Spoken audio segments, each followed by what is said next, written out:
Hi everyone, aslamalaikum. This is Amir from Amir Recipes. இன்னைக்கு நம்ம பார்க்க போகிற ரெசிபி சீஸ் பால். இது ரொம்ப ஸ்மூத்தாகவும் சூப்பரான ரெசிபி, செம்ம கிறிஸ்பியான ரெசிபி. இந்த கிறிஸ்பி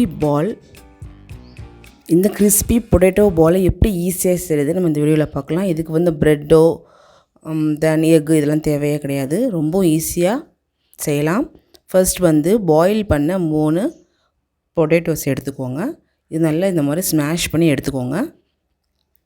இல்லை எந்த ஒரு இதுவும் இருக்கக்கூடாது, கட்டியெலாம் இருக்கக்கூடாது. அதனால் நல்ல பாயிலான பொட்டேட்டோவை ஸ்மாஷ் பண்ணிக்கோங்க. இப்போ இது கூட வந்து தேவையான அளவு சால்ட்டு, ஆல்ரெடி உருளைக்கிழங்கு வேக வைக்கும்போது சால்ட் போட்டிருப்போம். ஸோ சால்ட் போடும்போது பார்த்து போட்டுக்கோங்க.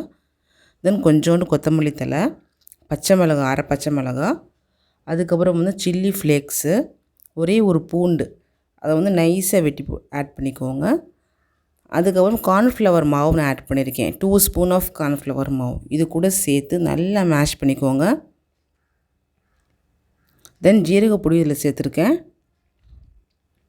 நல்லா இந்த மாதிரி ஸ்மாஷ் பண்ணதும் கையில் கொஞ்சம் பிசுப்பாக இருக்குது அப்படின்னா இன்னும் 1 ஸ்பூன் இல்லாட்டா 1/2 ஸ்பூன் கார்ன்ஃப்ளவரை வந்து சேர்த்துக்கலாம். அதிகமாக ஆயிடுச்சுன்னா போண்டா மாதிரி ஆயிரும். அதனால் கார்ன்ஃப்ளவர் மாவு சேர்க்கும்போது கரெக்டாக சேர்க்கணும். கையில் கொஞ்சம் பிசுப்பு தன்மை இருந்துச்சுன்னா மட்டும் ஒரு 1/2 ஸ்பூன், அதிகபட்சம் 3/4 ஸ்பூன் சேர்த்துக்கோங்க. நான் சொல்கிறது வந்து 3 பொட்டேட்டோவுக்கு. அதுக்கப்புறம் ஒரு பிளேட்டில் கொஞ்சம் எண்ணெய் போட்டு அந்த பொட்டேட்டோ நல்லா ரோல் பண்ணிக்கோங்க.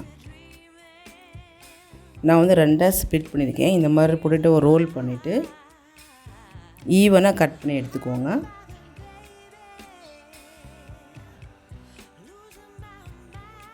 ஈவனாக கட் பண்ணிவிட்டு ஒவ்வொரு பீஸஸையும் இந்த மாதிரி நடுவில் ஒரு ஹோல் போட்டு எல்லாத்தையும் வச்சுக்கலாம்.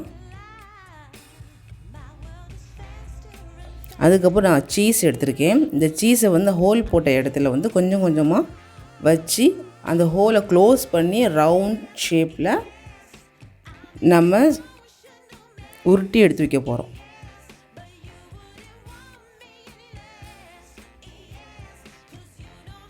இந்த மாதிரி உருட்டும் போது கையில் வந்து எந்த உருளைக்கிழங்கோட பிசுப்பும் இல்லாமல் நல்லா ஸ்மூத்தாக இருக்கணும், பார்த்துக்கோங்க. இதுதான் இதோட க்ளூவே கிறிஸ்பியாக வர்றதுக்கு. நம்ம உள்ளே வச்ச சீஸ் வந்து வெளியே தெரியக்கூடாது, உள்ளே இருக்கணும்.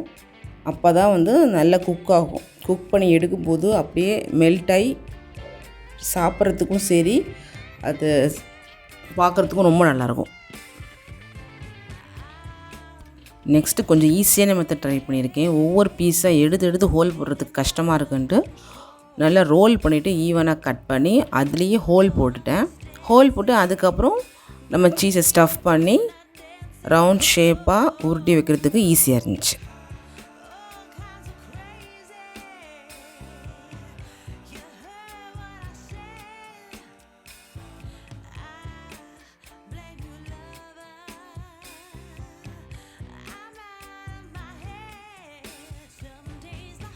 அவ்வளோதான். ஊட்டி முடிச்சதுமே குக்கிங் ஆயில் ஆட் பண்ணி நல்லா எண்ணெய் கொதிக்கணும். கொதித்த பிறகு இதில் ஆட் பண்ணிக்கோங்க 1 பை 1. ஃபஸ்ட்டு 1 பீஸ் போட்டு பாருங்கள். அப்படியே 1 பை 1 எல்லா பால்ஸுமே இதே மாதிரி ஆட் பண்ணிக்கோங்க.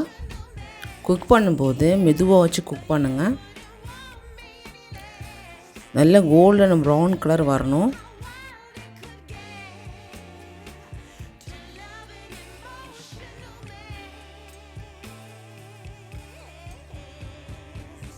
ரொம்ப ஈஸியான மெத்தட்.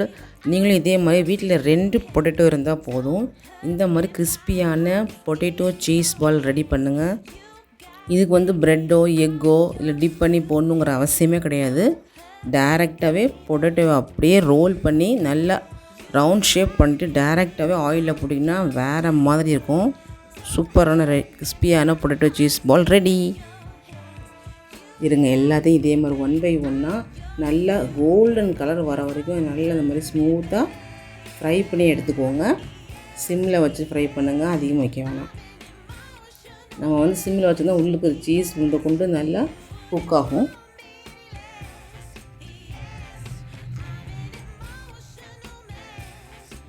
இது கூட வந்து டொமேட்டோ சாஸு, மைனஸ், தென் நோம்பு கஞ்சி வச்சுருந்தோம்னா அதுக்கும் சைடிஷாக வச்சு சாப்பிட்டிங்கன்னா வேறு லெவல் சூப்பராக இருந்துச்சு. இருங்க, இப்போது ஓப்பன் பண்ணி காமிக்கிறேன் பாருங்கள். நல்லா மெல்ட்டாகி இருந்துச்சு சீஸ் பால்.